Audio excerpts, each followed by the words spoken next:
महत्वाकांक्षी छ तर अयोग्य छ भनेदेखि के गर्छ भनेदेखि पोलिटिकल पार्टी झन्डा बोक्ने अनि त्यसपछि पदाधिकारी बन्ने त्यसो पदाधिकारी त्यो के अरे उसलाई चाहिँ त्यो जुन संस्थानमा भयो त्यो संस्थालाई दोहन गरेर खाने र आफ्ना पोलिटिकल मास्टरहरूलाई पनि भेटी चढाउने त्यो भएर त्यसरी भ्रष्टाचार सार्वजनिक संस्थानहरूमा भ्रष्टाचार चाहिँ व्याप्त भएको कारण त्यो भएर हो।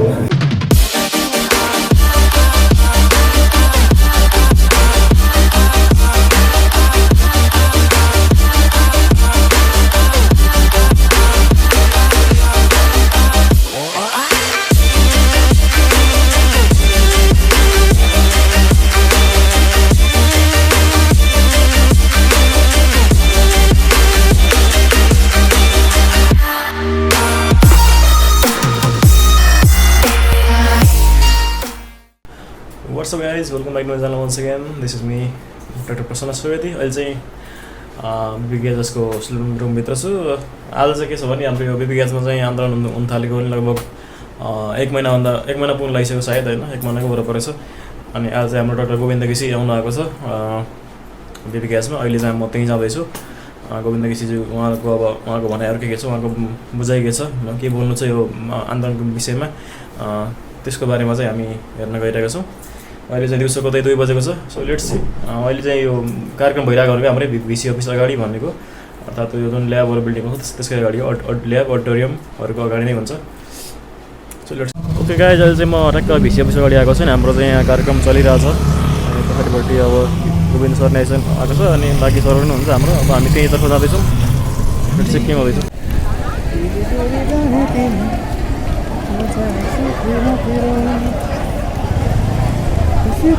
धेरै लामो समय पनि यो प्रतिष्ठानमा बसाइ पनि छैन। करिब 2 महिनापछि मेरो इन्टर्नसिप सकिएकोबाट बाहिरबाट आएको मान्छे सायद पुरै जान्छु होला अनि अब मैले यो प्रतिष्ठानको लागि यहाँ शुद्धिकरणको लागि गर्नुपर्ने किन? तपाईँहरूले अब सोच्नु सक्नुहुन्छ यो कुरा चाहिँ। अब मैले नभएपछि म जतिकै मान्छेहरू जसले यो प्रतिष्ठानमा भएका अनियमितता यो ठाउँमा समस्याहरू छन् भन्ने थाहा पाइसकेपछि पनि अब हामी गर्नु भने हामी ढङ्गा पछाडिको पुस्ताले यो गर्ने ठाउँ पनि बाँकी हुँदैन। प्रतिष्ठानै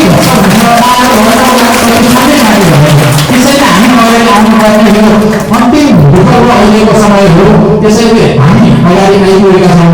अब यसलाई एउटा तार्किक निष्कर्षमा पुर्याएरै यो आन्दोलनलाई यो अभियानलाई पुर्याउनुपर्छ भन्ने हाम्रो मान्यता छ। उहाँले भन्नुहुन्छ स्वागत नगर्नुहोस्, तर हामीलाई स्वागत गर्न मन लाग्छ र यहाँ कति पदाधिकारीहरू हाम्रो जय जयकार गर्नुहोस् भन्छन् तर हामीलाई तिरस्कार गर्नुहुन्छ।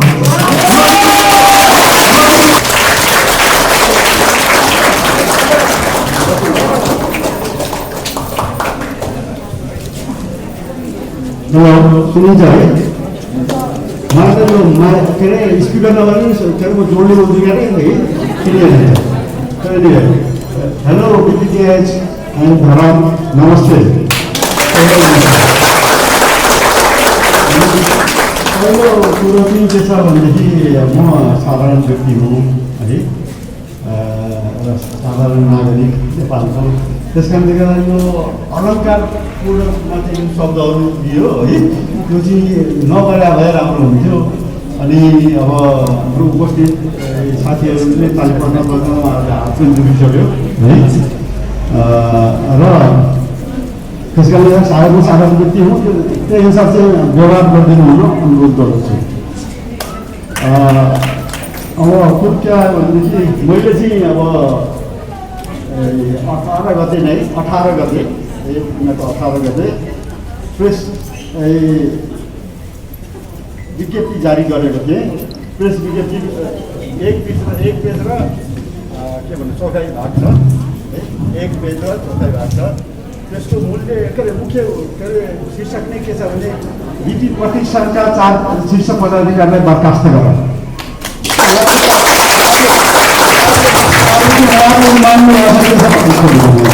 उहाँको माथि के छ भने राज्यमा मेरो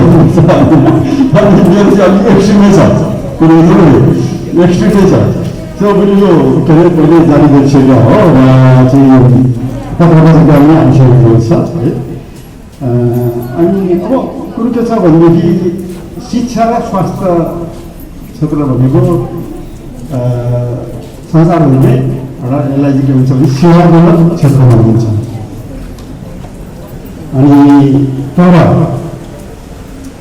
नेपालमा चाहिँ के छ भने नेपालका पोलिटिसियनहरू कालाबजारीहरू सुनेर यसलाई चाहिँ के छ भनेदेखि नाफामूलक दखल गरिरहेको पर्छ। यो चाहिँ के हुनुपर्ने भनेदेखि सेवामूलक क्षेत्र हुनुपर्ने हो, निःशुल्क हुनुपर्ने हो। तर यसलाई चाहिँ शिक्षा र स्वास्थ्य क्षेत्रलाई चाहिँ पदाधिकारी पोलिटिसियनहरूले चाहिँ यसलाई चाहिँ व्यापारीकरण गरिरहेका छन्। व्यापारीकरण र उतातिर व्यापारीकरण गर्ने अनि यता प्रतिष्ठानहरू जुन सार्वजनिक प्रतिष्ठानहरू सरकारी प्रतिष्ठानहरूमा चाहिँ आफ्ना अयोग्य भ्रष्ट कार्यकर्ताहरूलाई पदाधिकारी बनाउने। त्यसले गर्दाखेरि के छ भनेदेखि यो चाहिँ अब प्रजातन्त्र आइसकेपछि प्रजातान्त्रिक मूल्य मान्यता अनुसार चाहिँ देश चल्छ, देश चलाउँछन् यिनीहरूले भनेको। तर त्यसलाई बिथोले तोडमोड गरेर आफ्नो स्वार्थ अनुसार छ। अनि अब संस्थानमा सार्वजनिक संस्थानमा पहिला बरु चाहिँ के अरे 40 साल अगाडि चाहिँ के हुन्थ्यो भनेदेखि योग्य व्यक्तिलाई प्रतिष्ठान भनौँ अरू संस्थानहरूको चाहिँ पदाधिकारी बनाइन्थ्यो। प्रजातन्त्र आइसकेपछि झन् त्यो चाहिँ अब अलिकति परिमार्जित हुन्छ होला भनेको। तर उल्टो भयो, भागभन्दा गरेर देश लुट्ने कार्यकर्ता अयोग्य कार्यकर्ताहरूलाई अयोग्य भ्रष्ट कार्यकर्ताहरूलाई संस्थानमा पदाधिकारी बनाउने अनि उनको मार्फत यो संस्थानलाई स्वतन्त्र दोहन गर्ने अनि त्यसलाई धराशय बनाउने। त्यो धराशय बनाएपछि के हुन्छ भनेदेखि जुन चाहिँ उनीहरूको कालो धन लगानी गरेर निजी संस्थानहरू खोलेका छन्, निजी स्वास्थ्य शिक्षा संस्थानहरू। अनि अब सार्वजनिक संस्थान डुब्यो भनेदेखि त बाध्य हुन्छ पब्लिकहरू त्यो ठाउँमा जानलाई अनि उनीहरूको बिजनेस भनेपछि त्यस्तो खालको चाहिँ नैतिकता माने नभएर होइन गैर जिम्मेवारपूर्ण काम गरिरहेका छन् पोलिटिसियन नेपालका पोलिटिसियनहरूले। अब के छ भनेदेखि नेपालमा चाहिँ अब ठुल्ठुला पार्टी भनेको समाजवादी र साम्यवादी। अहिलेसम्म सरकार चलाएको चाहिँ के छ भनेदेखि कि साम्यवादी कि के अरे समाजवादी अथवा गठबन्धन सरकारले चलाइरहेको छ। र उनीहरू भोट माग्ने बेलामा शिक्षा र स्वास्थ्य चाहिँ के अरे निःशुल्क गर्छौँ भनेर भोट माग्न चाहन्छन्, जित्छन्। आइसकेपछि के गर्छन् भनेदेखि तिनै सार्वजनिक संस्थानहरू अथवा स्वास्थ्य संस्था हस्पिटलहरूमा चाहिँ के छ भने सार्वजनिक अस्पतालहरू चाहिँ मान्छेलाई धराशय बनाउने भइसकेपछि अनि बिरामीहरू कहाँ जाने त प्राइभेट जानु पऱ्यो। अनि उनीहरूकै त्यो कालोधनको लगानी छ भनिसकेपछि यो स्थिति छ। यिनीहरू कम्युनिस्ट भन्छन्, आफूलाई समाजवादी भन्छन्, तर यिनीहरू क्रोनी क्यापिटलिस्ट हुन्छ। क्यापिटलिस्ट पनि भइसकेको राम्रो हुन्छ। अब युरोपमा भनौँ, अमेरिकामा भनौँ, क्यानाडामा भनौँ, अस्ट्रेलियामा भनौँ, के अरे अथवा जापानमा भनौँ, विकसित देशहरूमा शिक्षा र स्वास्थ्यको चाहिँ व्यवसाय गरिदिएको छैन। किनभनेदेखि व्यवसाय गऱ्यो भनेदेखि पैसा कमाउने मोटिभ हुन्छ। पैसा कमाउने मोटिभ भने बित्तिकै क्वालिटी कम्प्रोमाइज हुन्छ भनेर अब त्यो विकसित कम्युनिस्टहरूले यथार्थले भन्छन्, पुँजीवाद भन्छन्। पुँजीवाद देशहरूमा पनि के छ भनेदेखि शिक्षा र स्वास्थ्यलाई चाहिँ व्यवसायीकरण गरेको छैन है। तर यहाँ चाहिँ अनि त्यस कारणले गर्दा उनीहरूको चाहिँ के छ भनेदेखि सबै धनी वर्ग हुन् अथवा गरिब हुन् सबैको चाहिँ समान पहुँच छ स्वास्थ्य सेवामा र गुणस्तर स्वास्थ्य सेवामा र शिक्षामा छ। तर हाम्रो यहाँ चाहिँ के छ भनेदेखि निम्न वर्ग र निम्न मध्यम वर्गको चाहिँ पहुँचबाट बाहिर छ। स्वास्थ्य सेवा पनि उतापट्टि शिक्षा पनि। अनि तर वो कतिले देश सञ्चालन गरिसकेको छ अहिलेसम्म भनेदेखि यिनै तथाकथित साम्यवादी र समाजवादीहरू देश लुटेर खाएको छन्, लुटेर। अनि अब मैले चाहिँ के छ भनेदेखि अब म चाहिँ काम गर्ने त्रिभुवन विश्वविद्यालय चिकित्सा अध्ययन संस्थान शिक्षण अस्पतालमा हो। त्यो पहिला के अरे एसियामै राम्रो चाहिँ के अरे इन्स्टिच्युटको रूपमा मानिन्थ्यो। एसियामै राम्रो इन्स्टिच्युटको रूपमा मानिन्थ्यो। तर जबदेखि राजनीतिक भागवण्ड र कार्यकर्ताहरूलाई पदाधिकारी बनाउन थालियो तबदेखि के भयो भनेदेखि चाहिँ पैसा खाएर करोड रुपियाँ खाने, त्यसपछि पूर्वाधार नभएका मेडिकल कलेजहरूलाई सम्बोधन दिने अथवा चाहिँ के अरे नयाँ प्रोग्रामहरू खोल्न दिने अथवा सिट बढाउने पैसा खाएर त्यो गर्न थाल्यो। त्यो गरिसकेपछि के भयो भनेदेखि बिस्तारै चाहिँ के अरे गुणस्तरमा त्रिभुवन विश्वविद्यालय शिक्षा अस्पताल दिने के अरे चाहिँ स्वास्थ्य सेवाको गुणस्तर र शिक्षा गुणस्तर बिस्तारै त्यसमा ह्रास आउन थाल्यो।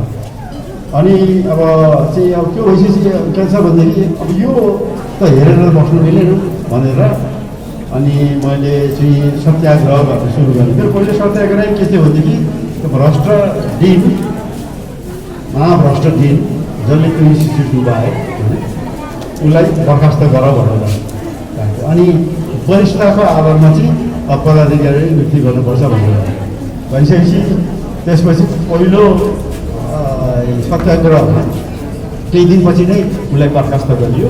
त्यसपछि वरिष्ठतम चाहिँ व्यक्ति फ्याकल्टी चाहिँ तर केही दिनपछि उहाँ रिटायर हुनुभयो। फेरि अर्को के अरे कनिष्ठ पार्टीको कार्यकर्ताले ल्याएर फेरि बस्नु पऱ्यो। अनि अब पछि गएर के भनेदेखि यो गर्नुभन्दा चाहिँ बरु एउटा अहिले जुन छ के अरे पदाधिकारी चयन गर्नको लागि जुन व्यवस्था छ अहिलेसम्म व्यवस्था छ भने शिक्षा मन्त्रीको उतापट्टि स्वास्थ्य मन्त्री उतापट्टि स्वास्थ्य मन्त्री अरे युनिभर्सिटीको लागि शिक्षा मन्त्रीको अध्यक्षतामा अरू दुईजना सदस्यको टोली, अरू दुईजना सदस्य भने के भने प्राध्यापक सङ्घदेखि लिएर यस्तै पोलिटिकल अर्गनाइजेसनका उसलाई पोलिटिकल पार्टीको मान्छेहरू भनिसकेपछि त्यसपछि त्यसले के भयो भनेदेखि बिसी क्याम्पस सबै नै के भयो भनेदेखि यिनै पार्टीका कार्यकर्ताहरूलाई पदाधिकारी बनाउने।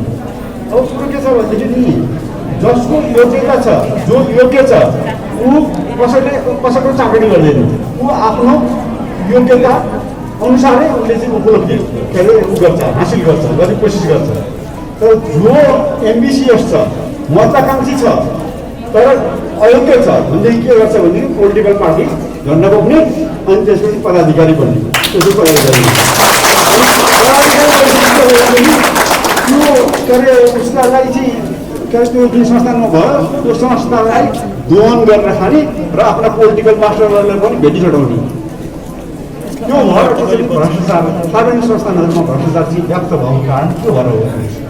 अनि अब हामीले चाहिँ के भन्नु भने त्यो पदाधिकारी चयन गर्ने तरिका चाहिँ के अरे पद्धति चाहिँ संसारका ठुल्ठुलो विश्वविद्यालयहरूमा के छ त्यही नै यही अनुसार चाहिँ हुनुपर्छ भनेर एउटा समिति चाहिँ बन्यो। अनि त्यो समितिमा चाहिँ के अरे युनिभर्सिटी ग्रान्ट कमिसनका चेयरम्यान हुनुहुन्थ्यो पराशर गरेर अनि उहाँको अध्यक्षतामा चाहिँ प्रतिवेदन तयारी भयो। अनि त्यसपछि त्यसलाई अब त्यसलाई चाहिँ के अरे मस्यौदा कमिटीमा बनाएर त्यसपछि ऐन बनाऊ भन्दाखेरि त्यो बनाउँदैन, त्यो खन्क्यार राख्यो कानुन मन्त्रालयमा खन्क्यार राख्यो। खन्क्यार राखेको छ किनभनेदेखि यदि त्यो कार्यान्वयन गर्यो भने त उनका यी भ्रष्ट कार्यकर्ताहरू पदाधिकारी बनाउनु पाइँदैन अथवा संस्थानलाई आफ्ना कार्यकर्ता भर्ती गर्ने सम्झाउनु पाइँदैन, त्यसलाई जोन गर्न सक्नु पाइँदैन। त्यस कारणले त्यसलाई चाहिँ के गर्यो भने चाहिँ नि अब के अरे कानुन मन्त्रालयमा चाहिँ त्यो पेन्डिङमा छ। तर कसैले पनि चाहिँ नसोचे हुन्छ त्यो चाहिँ अब के अरे मुक्त मन्त्रालयमा पेन्डिङ हुन्छ भने नसोचे हुन्छ। अवश्य के छ भनेदेखि हामी गरिराख्छौँ र त्यो कानुनको रूपमा आउँछ। कानुनको रूपमा आउँछ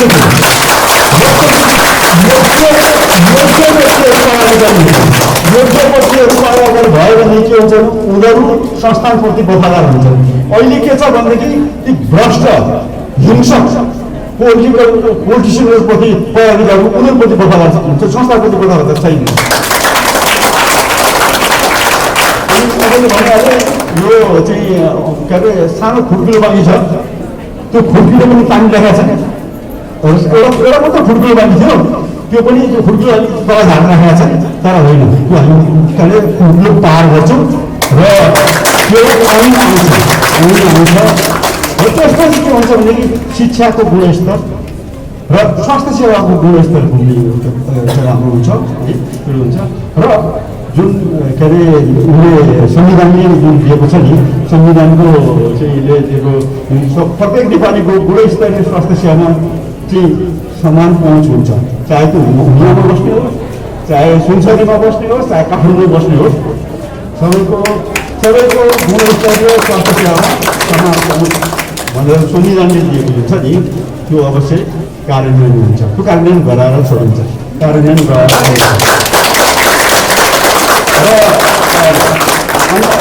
के छ भनेदेखि अब प्रत्येक प्रदेशमा कम्तीबाट के अरे सरकारी मेडिकल कलेज हुनुपर्छ भनेर हामीदेखि गरेर आयौँ पहिला त मात्रै थियो नि पहिला त विकास क्षेत्र थियो त्यस कारण प्रत्येक विकास क्षेत्रमा एउटा सरकारी मेडिकल कलेज हुनुपर्छ भनेर नि हामी पहिलेदेखि गरेर आएका हौँ किनभनेदेखि जति ठुल्ठुला के अरे मेडिकल कलेज संस्थानहरू छन् सबै ठुल्ठुला सहरमा मात्रै छन् कि ग्रामीण भेगमा जो 80% जनता नेपालको 80% जनता त ग्रामीण भेगमा बस्छन् त्यो ठाउँमा चाहिँ के अरे ठुला मेडिकल कलेज अस्पतालहरू अथवा युनिभर्सिटी छैन त्यो चाहिँ हुनुपर्छ भनेर हामी पहिलेदेखि लडेर आएको र त्यो सम्झौता पनि भयो केही ठाउँमा सुरु पनि भयो अहिले चिकित्सा शिक्षा ऐनमा त्यो लेखिएको छ प्रत्येक प्रदेशमा कम्तीमा एउटा सरकारी मेडिकल कलेज त्यही अनुसार कर्नल कलेजमा एउटा सुरु भयो होइन कर्नल कलेजमा त्यसपछि सुदूरपश्चिममा पनि भयो के अरे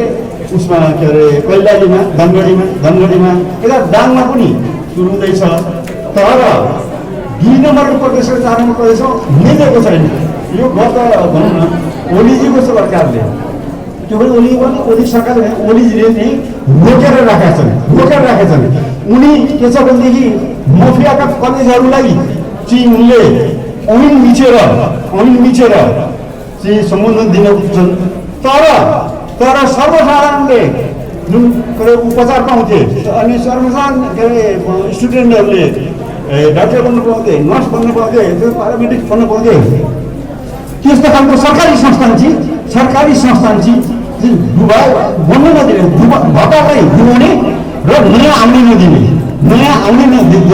भनेपछि कति पापी छन् त मान्छे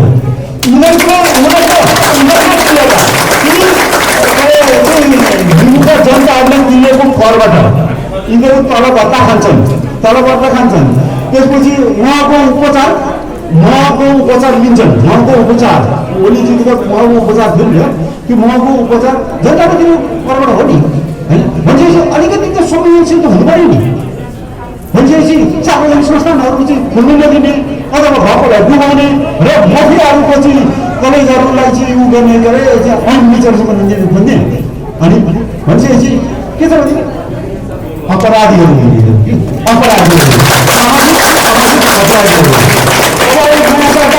नयाँ सरकार आउँछ जनताहरू धेरै सचेत भइसकेका छन् जनताहरू सचेत भएका छन् युवा के अरे पुस्ता एकदम आश लाग्दो छ वास्तवमा युवा पुस्ता अहिलेको युवा पुस्ता र अब आउने सरकारले पनि पहिलाको जस्तै गरेर देश चलाउन थाल्यो अथवा योभन्दा अगाडिको सरकारको जस्तै देश चलाउन थाल्यो भनेदेखि त्यसले पनि दिन गर्ने हुन्छ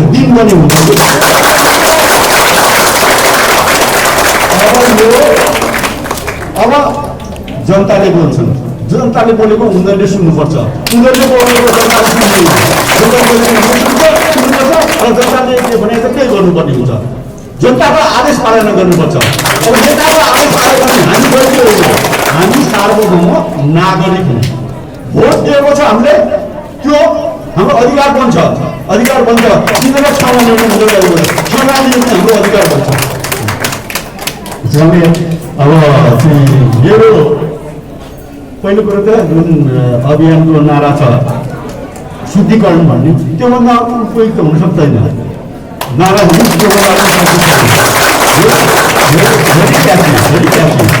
अनि अब जुन माग राखेर चाहिँ यहाँहरूले विरोध कार्यक्रमहरू गरिराख्नु भएको छ त्यसमा मेरो एकबद्धता छ पूर्ण एकबद्धता छ पूर्ण समर्थन छ र मेरो तर्फबाट जे सहयोग गर्न सक्छु त्यो मैले अवश्य गर्नेछु र यहाँलाई चाहिँ यहाँको अभियान सफल रहोस् त्यसमा हाम्रो पनि के अरे योगदान रहनेछ होइन सफल रहोस् त्यसको कामना गर्दै म यही मेरो 2 शब्द टुङ्ग्याउन चाहन्छु अनि फेरि पनि विज्ञ धरान नमस्ते।